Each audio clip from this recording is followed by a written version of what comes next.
From the St. Louis Public Radio newsroom, this is The Gateway. It's Friday, October 25th. I'm Abby Larico.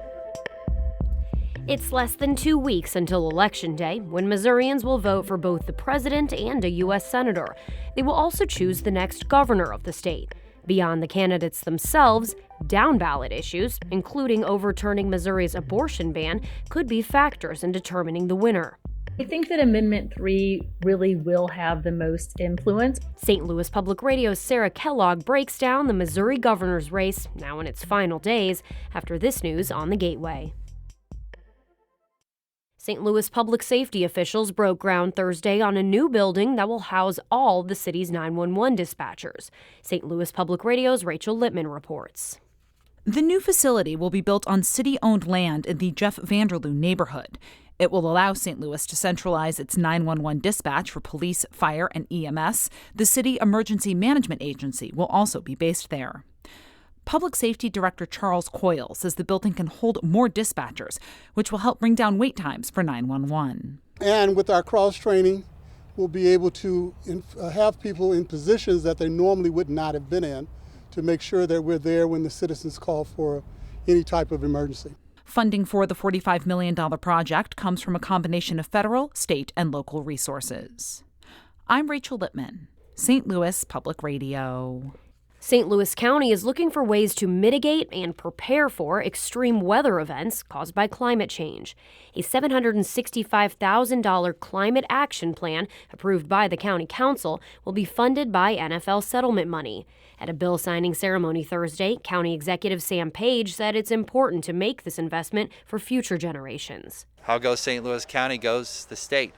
So we need to be in front of this. We need to be thinking about development and protecting us from the hazards of climate change.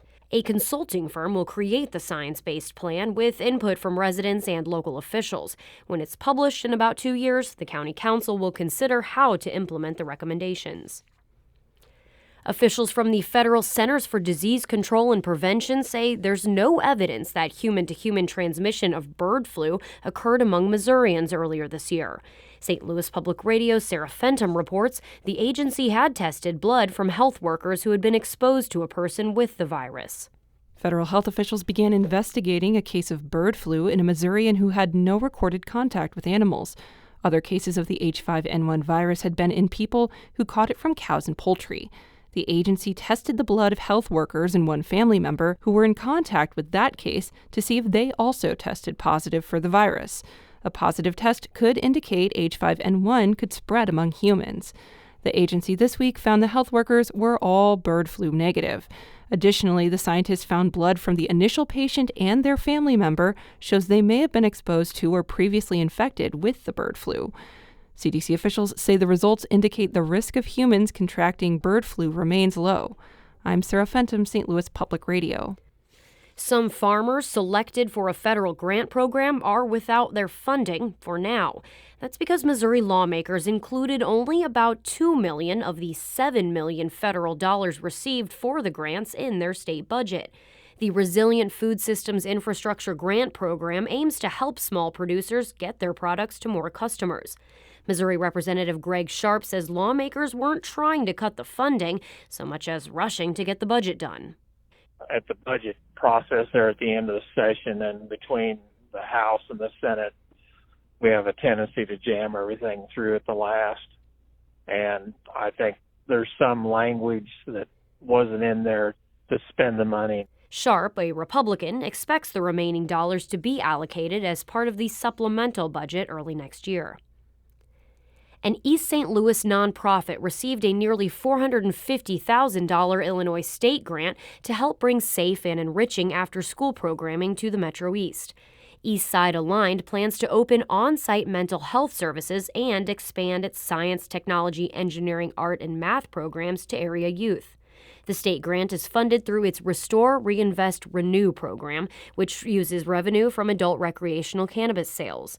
Evan Krause is the group's executive director. He says every child should have access to supportive and productive after-school programs. It opens up new worlds, opens up new possibilities, and they really relish when they get to do that. Eastside Aligned serves about 1,000 children and provides support to 10 after-school programs a year.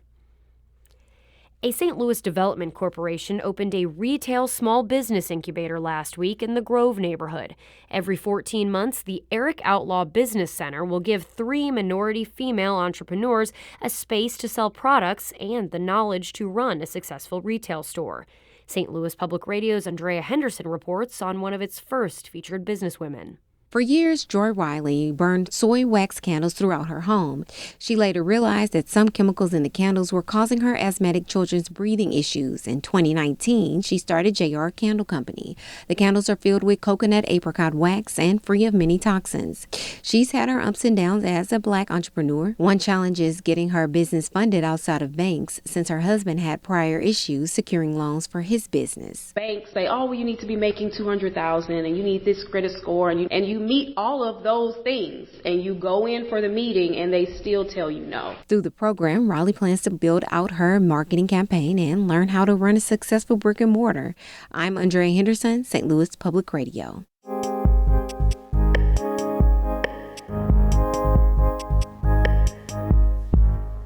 There are 11 days until the November 5th election. Missourians will choose 5 statewide positions, including the governor. Several ballot initiatives, including a question on overturning Missouri's abortion ban, could be an influence on who wins the governor's race. St. Louis Public Radio's Sarah Kellogg reports on the contest. It's evening at Villa Antonio Winery in Hillsborough, and Jefferson County Democrats have gathered to hear from not only their local candidates, but also gubernatorial candidate State Representative Crystal Quaid. Jewel Kelly, who ran for U.S. Senate in 2022, says Democrats couldn't have picked a better candidate to run for governor. I feel that she's very compassionate, very approachable. She knows her stuff. She's been, the floor leader for 6 years, and, she leads by example. 2 days later in St. Clair, people are gathered at Blondie's Breezeway to meet Republican candidate Lieutenant Governor Mike Kehoe. Washington resident Diane Jones plans to vote for Kehoe. I think he's got good conservative principles without being over the top with it.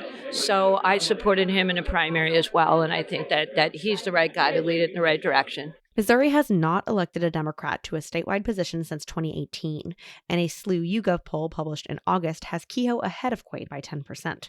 Quaid says she knows that it's an uphill battle right now for a Democrat to win a statewide race, but she also says she has a history with connecting with voters on issues they care about. I proudly say I had my yard signs right next to Donald Trump yard signs when I first ran in 2016, not because I obviously agree with the former president on all of these issues, but there are places where we can agree with each other.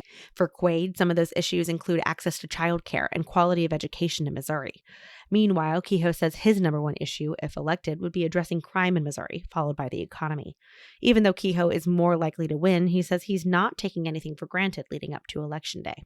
Hard work's all I know. I'm going to continue to work hard. And Missourians will decide on November 5th. We think our message resonates with them, and we're hopeful that they choose us on November 5th. There are elements this year beyond the candidates themselves that could influence voters or even bring in new ones. For Missourians, that includes whether the state should overturn its abortion ban. Amendment 3, if passed, would put the right to have an abortion in the Missouri Constitution. Anita Mannion, an assistant professor of political science at the University of Missouri-St. Louis, says Democrats, including Quaid's campaign, are hoping to benefit from Amendment 3 being on the ballot. Saying in her perspective that, Democrats, we're the party of reasonable regulation, that Republicans are extremists, and the trigger ban on abortion is one example of that, and trying to get some people to cross the aisle. Kelly says with the overturning of Roe v. Wade back in 2022, he believes momentum is on Democrats' side this election. Getting the abortion amendment 3 on the ballot is a game changer. It's something that we haven't had in previous election cycles. However, a yes vote on 3 doesn't necessarily translate to a vote for Quaid or other Democrats. Stephen Rogers, director of the SLU YouGov poll, says they found a fair number of Amendment 3 supporters who are also voting Republican. Jones believes there are going to be Missourians this election who split their ballot when it comes to Amendment 3 and who they want their governor to be. Just because someone is voting Republican doesn't mean they're automatically going to vote no on 3, and vice versa. Other issues on the Missouri ballot that could influence the governor's race include a minimum wage increase and legalizing sports betting. I'm Sarah Kellogg, St. Louis Public Radio. Our Fred Ehrlich edited that piece. You can read all of our coverage of the 2024 election by going to stlpr.org.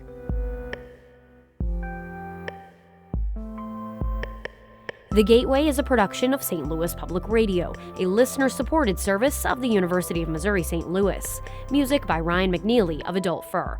I'm Abby Larico, and from the St. Louis Public Radio newsroom, this has been The Gateway. Have a great weekend.